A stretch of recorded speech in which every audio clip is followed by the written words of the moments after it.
In 2005, we were talking about what we wanted our next game to be. And we had just finished making Star Wars Knights of the Old Republic, and we were heavy into Neverwinter Nights 2. At the same time, we were looking at some of the new action games that were coming out, and we're like, wow, some of this stuff is really exciting and really cool. And we maybe meld these things together. We want to make a role-playing game, but we need to try something a little different. And he proposed to us this idea of a sort of lone agent on the run who had enacted this program called Alpha Protocol. In this case, we're making a modern-day espionage world. We were looking at some of the cool stuff that was happening with Jason Bourne and watching a lot of 24, and we got really excited about the espionage genre. In Alpha Protocol, you start off as a competent agent, but he hasn't done many missions before or anything like that. He's really new to the field. And as you're going through and you're getting your training in the game, you are set up on particular missions. And as you go through one of these missions, you find out that there's a giant global conspiracy going on. But it didn't turn out that way, did it? Unfortunately, the game was rushed, and following its release it didn't get the appreciation it could have. These complications resulted in limited mobility functions and a lackluster AI, which can all be summed up as fairly sloppy gameplay. Despite this though, it has its charm, and the potential it showed was exponential. The story was vast, and every decision you took on the life of a spy could change several story elements. So, this is a win friends and influence people lecture. Hardly. Turning a friend into an enemy and vice versa. Well, both can have their positives. Sometimes you want to piss someone off so they can't think straight. Other times you want to build a strong rapport with someone and talk your way out of a bad situation. All depends on your objective.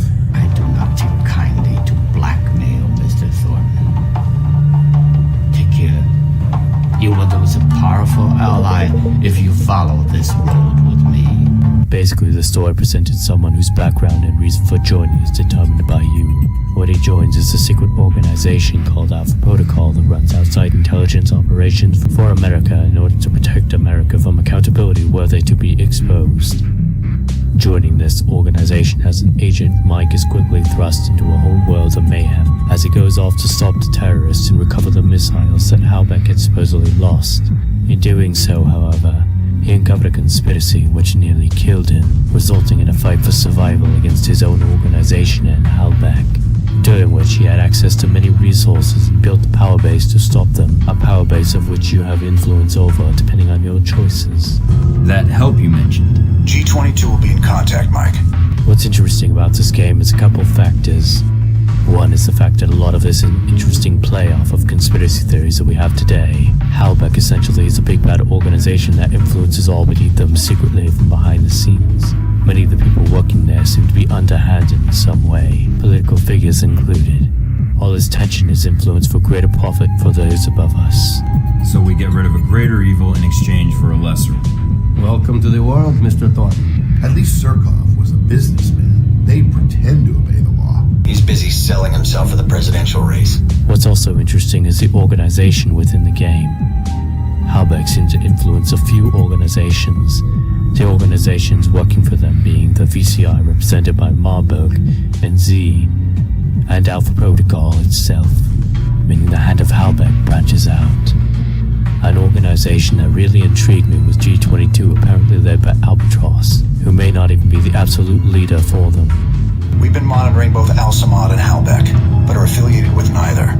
As well as Locket, St. George and the Dragon. That locket? It's not a childhood memento. Excuse me? The locket. It depicts St. George and the Dragon. According to the legend, townsfolk fed their children to the dragon out of fear to prevent its wrath. Eventually, the king agreed to feed his own daughter to the beast. I'm not sure I like the implication, Agent Thornton. I wasn't aware there was one. I'm guessing only she knows how St. George factors in. But I'm wondering who G22 is in the story, and who you are. Until now, we all thought the series was dead. But, as a recent article would confirm, that appears not to be the case. Obsidian's CEO would like to develop Alpha Protocol 2. Obsidian Entertainment has developed many of the best role-playing games of the recent times, some based on popular TV series like Star Wars, South Park, and Fallout. seems like the CEO has a soft spot for one game in particular. It was revealed that he would like to develop a new Alpha Protocol game, noting that the team had some cool ideas for the sequel. This was all explained within the article. Further elaborating, the CEO had also underlined how the original game aged well and had found its fan base, even with its issues. With the team's current experience, they could express the game differently, fixing some issues that should not have been there. Alpha Protocol, years ago, had brought an interesting experience, mixing action, role-playing elements, and a unique espionage plot. There was a lot of potential despite all these years.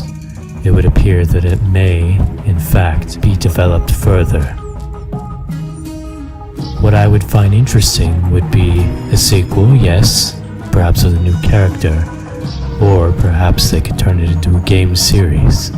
Either way, whatever it is to become, there is hope for a long-thought-dead series, and that will be most interesting if it is ever to be developed. Do it!